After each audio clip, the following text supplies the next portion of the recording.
नमस्कार, विशेष मध्ये आपल्या सगळ्यांचं स्वागत। मी प्रसाद काथे। गेले सुमारे 2 महिने वादाच्या केंद्रस्थानी असलेले धनंजय मुंडे आता अंगावर आलेल्या विरोधकांना थेट शिंगावर घेण्याच्या मूडमध्ये दिसतात। धनंजय मुंडे यांच्या राजीनाम्याची मागणी होत असताना काहीसे नरमलेले मुंडे आता मात्र राजीनाम्यावर खुलेआम भूमिका घेत आहेत। अचानक गेल्या आठवड्यात असं काय घडलं की धनंजय मुंडे यांची भूमिका इतकी तीव्र आक्रमक झाली?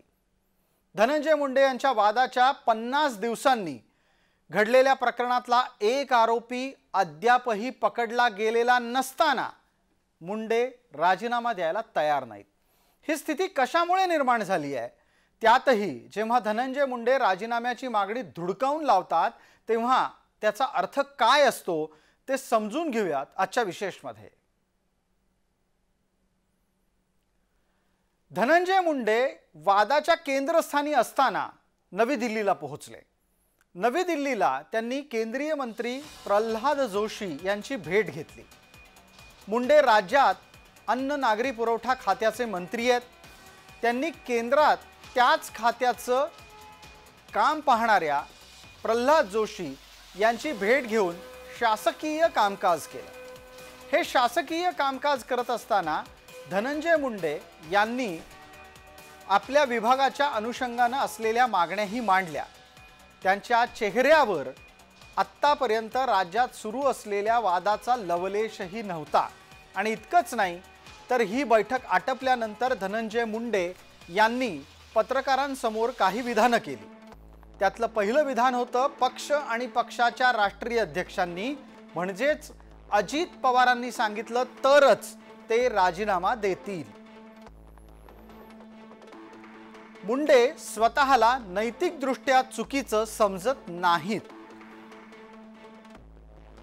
धनंजय मुंडे चूक आहेत का ते सांगण्याची जबाबदारी त्यांनी मुख्यमंत्री देवेंद्र फडणवीस आणि उपमुख्यमंत्री अजित पवार यांच्यावर टाकली आहे।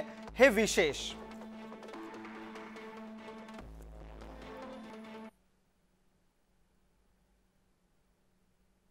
महायुती सत्तेत येत असतानाच नेमकी संतोष देशमुख यांची निर्घृण हत्या झाली। या हत्येपासूनच धनंजय मुंडे विरोधकांच्या निशाण्यावर आले। त्यांच्यावर विरोधकांकडून लावण्यात आलेले आरोपही गंभीर स्वरूपाचे आहेत। विरोधकांनी त्यांच्यावर आरोप लावला की धनंजय मुंडे वाल्मिक कराड या कुख्यात व्यक्तिमत्वाची कायम पाठराखण करतात। बीड जिल्ह्यामध्ये कायदा सुव्यवस्था बिघडवणं याला धनंजय मुंडे जबाबदार आहेत। वाल्मिक कराडच्या सोबत धनंजय मुंडे यांचे आर्थिक हितसंबंध आहेत हा अत्यंत गंभीर आरोप पुराव्यानिशी समोर आणला गेला। संतोष देशमुख हल्लेखोरांना धनंजय मुंडे यांनी पाठीशी घातलं।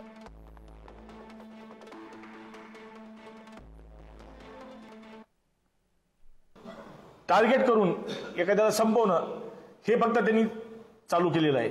यामध्ये जे नेते आहेत बीड जिल्ह्यातले बाहेरचे, यात आपले कॉमेडीमॅन आहेत, जिल्ह्यातले एक आष्टी मतदारसंघाचे आमदार सुरेश अण्णा धस, मुंबऱ्याचे डॉन जितेंद्र आव्हाड साहेब, बीडचे आमदार संदीप क्षीरसागर आणि या जिल्ह्याचे खासदार ज्यांची सुरुवात नामदार धनंजय मुंडे साहेबांच्या सोबत गेली 10 वर्ष गेली, त्या माणसांनी आज जिल्ह्यात अतिशय विष कालवण्याचा प्रयत्न केलेला आहे।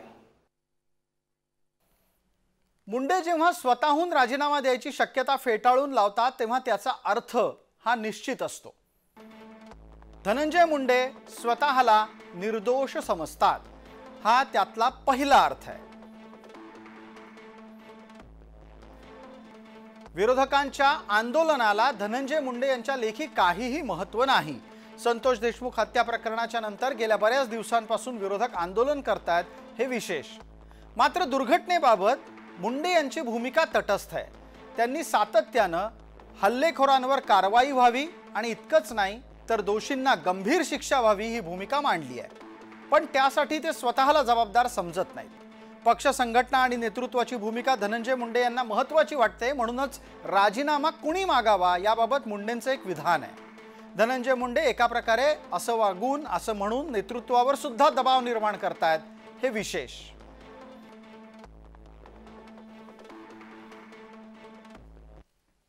मुंडे अशी भूमिका घेत असताना त्यांना नैतिकतेची आठवण द्यायला सुप्रिया सुळे पुढे सरसावतात.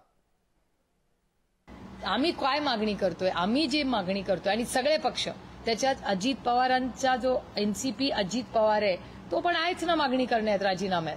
कुठला पक्ष जो राजीनामा मागत नाहीये, म्हणजे त्यांचा स्वतःचा पण पक्ष म्हणतोय राजीनामा द्या, आणि राजीनामा मी नैतिकतेवर मागतोय. मी एखाद्या पक्षात जर काम करत असेल आणि 50 दिवस माझ्यामुळे रोज पक्षाची हेडलाईन होत असेल ना, तर नैतिकतेने मी पहिल्याच दिवशी पक्षाला सांगितलं असतं, हा माझा राजीनामा, मी पक्ष वाढवायला इथे आलेली आहे, पक्षाला अडचणीत आणण्यासाठी नाही. माझ्यामुळे जर रोज हेडलाईन होत असेल तर मी एक पाऊल मागे घेते, माझी इन्क्वायरी घ्या, आणि जर दूध का दूध पाणी का पाणी हे मी केलं असतं. दरम्यान मुंडेंनी राजीनामा का द्यावा याचं राजकीय विश्लेषकांच्या मार्फत आलेलं उत्तर काय आहे ते पहा. मुळामध्ये या घटनेनंतर मराठवाड्यामध्ये मराठा वर्सेस वंजारी असा जो काही एक द्वेषाची भावना निर्माण झाली आहे, त्याच्यामध्ये एका बाजूला वंजारी एका बाजूला मराठा अशी मोठी दरी आहे. आणि ये मराठा राजकारणातनं आपला राजीनामा मागितला जातो आहे, आपलं पालकमंत्रीपद गेलंच आहे, आणि हे सगळे मिळून म्हणजे धस असतील आणि बाकीचे सगळे जे आमदार आहेत, हे सगळे बीड जिल्ह्यातले आमदार, त्यातले काही अर्थात अपवाद असतील भाजपचे इतर, पण महत्त्वाचे बाकीचे जे आहेत संदीप क्षीरसागर आणि बाकीचे सगळे लोक, हे सगळे लोक आपलं मंत्रिपद घालवायला बसलेले आहेत. आणि हा केवळ मराठा वर्सेस वंजारी असा वाद आहे. आणि मग असा जर वाद असेल आणि यातनं जर आपलं राजकारण संपवत असतील तर आपण राजीनामा का द्यावा, ही धनंजय मुंडेंची भूमिका मला वाटतं असू शकते, आणि म्हणून ते राजीनामा देत नाहीत. यातच सुरेश धस बुधवारी मैदानात परत एकदा उतरले आणि त्यांनी नवीनच तोफ डागली. बोगस उचललेले बिले जिल्हा वार्षिक योजना म्हणजे डीपीटीसी सन 2021-2022 अंतर्गत यावेळेस कोण पालकमंत्री होते? माननीय धनंजय मुंडे साहेब पालकमंत्री होते. कोरोनाचा कालावधी मला वाटतं या कालावधीत होता. परळी आणि अंबाजोगाई तालुक्यातील कामे न करता कोट्यवधी रुपयाची बिलं उचललीत. कलेक्टर कडून पैसे जिल्हा परिषदेला डंप करायचे, जिल्हा परिषदेकडून डायव्हर्ट करायचे सार्वजनिक बांधकाम विभागात, आणि ते पैसे 31 मार्चलाच उचलण्याची गरज नाही. मग ते पैसे उचललेत कोणत्या दिवशी? 25/6/2022 ला एकाच दिवशी 37,70,00,000 रुपये, 1 रुपयाचंही काम न करता. हे पहा, ह्या सर्व गोष्टी सर्व लोकांना माहीत आहेत, मुख्यमंत्र्यांना माहीत आहेत, उपमुख्यमंत्र्यांना माहीत आहेत. कोणाचा राजकीय वरदास्त वाल्मिक कराडला होता. गेले 4 वर्ष बीड जिल्ह्याचे पालकमंत्री असताना धनंजय मुंडेंनी आपले सर्व अधिकार हे वाल्मिक कराडला दिलेले होते. कार्यकारी पालकमंत्री म्हणून त्यांचा उल्लेख वर्तमानपत्रात होत होता. हे सगळं बीड जिल्ह्याने पाहिलेलं आहे, आणि हे पक्षश्रेष्ठींनाही ह्या सगळ्या गोष्टी ज्ञात आहेत. त्याच्यामुळे पक्षश्रेष्ठींच्या पासून काही लपून ठेवलेलं नाहीये.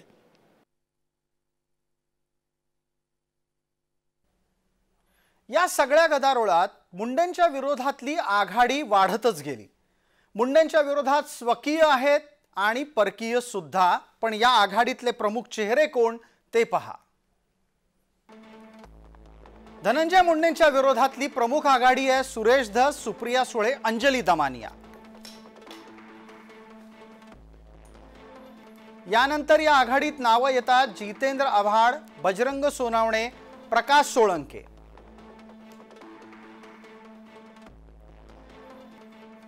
तर शेवटच्या टप्प्यात या आघाडीतली नावं आहेत संदीप क्षीरसागर, धनंजय देशमुख आणि मनोज जरांगे.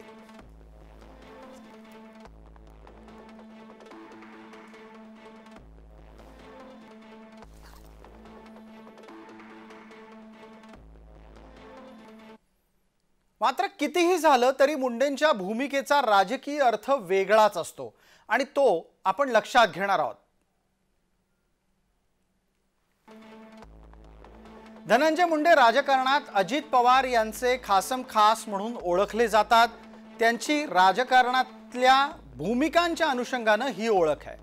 पण अजित पवारांनी सध्या भुजबळांशी पंगा घेतलाय।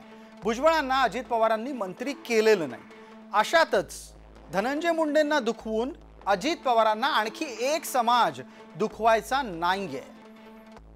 अजित पवारांना धनंजय मुंडेंच्या राजीनाम्यासाठी महायुतीत सुरू असलेली कुरघोडी अमान्य आहे। त्याचबरोबर मवियाच्या दबावाला अजित पवारांनी झुगारलंय। धनंजय मुंडे बराच काळ शरद पवारांच्या निशाण्यावर आहेत आणि अशाच स्थितीमध्ये जर धनंजय मुंडेंचा राजीनामा झाला तर तो अजित पवारांचा पराभव असेल आणि शरद पवारांचा विजय।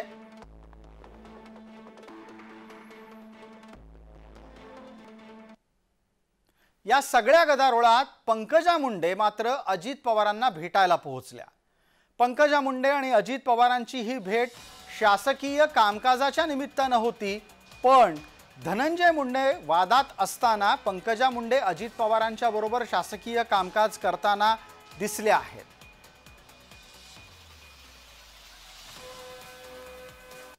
हेपा उपमुख्यमंत्री हे वित्तमंत्री देखील आहेत। त्यांच्याकडच्या डिपार्टमेंटच्या आमच्या जिल्ह्याशी संबंधित काही विषयांचा त्यांनी अधिवेशनाच्या काळात वचन दिलं होतं की मी त्या बैठका घेईन। त्या पद्धतीने त्यांनी आमच्या DCC बँकांच्या बैठका घेतल्या। त्याच्यामध्ये नाशिक आहे, बीड आहे, अनेक वेगवेगळे डेलिगेशन्स आहेत। तर बीडच्या त्यासाठी त्यांनी मला इथे बोलवलं होतं, त्या बैठकीसाठी मी आले। आणि आता जालन्याची DPC आहे 1 तारखेला आणि उद्या मला वाटतं बीडची DPC आहे। तर जाऊ DPCला, मी पण 5 वर्षाच्या नंतर चालले आहे।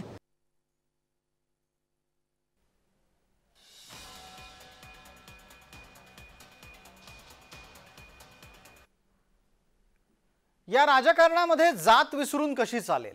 महाराष्ट्राचं राजकारण त्या जातीच्या समीकरणात पुरतं अडकून गेलंय आणि धनंजय मुंडेंचा राजीनामा होणं आणि न होणं याला सुद्धा जातीची समीकरणं कारणीभूत आहेत।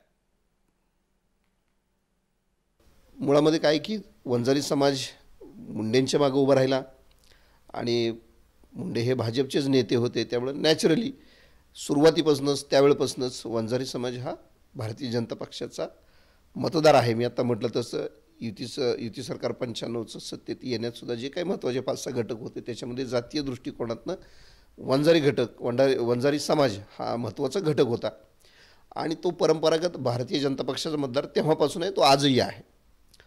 लोकसभेमध्ये काय झालं आपण बघितलं, बीडमधलं बोलतोय मी, बीडमध्ये मराठा वर्सेस वंजारी असं जे काही झालं त्याच्यामध्ये मुंड्यांचा पराभव झाला।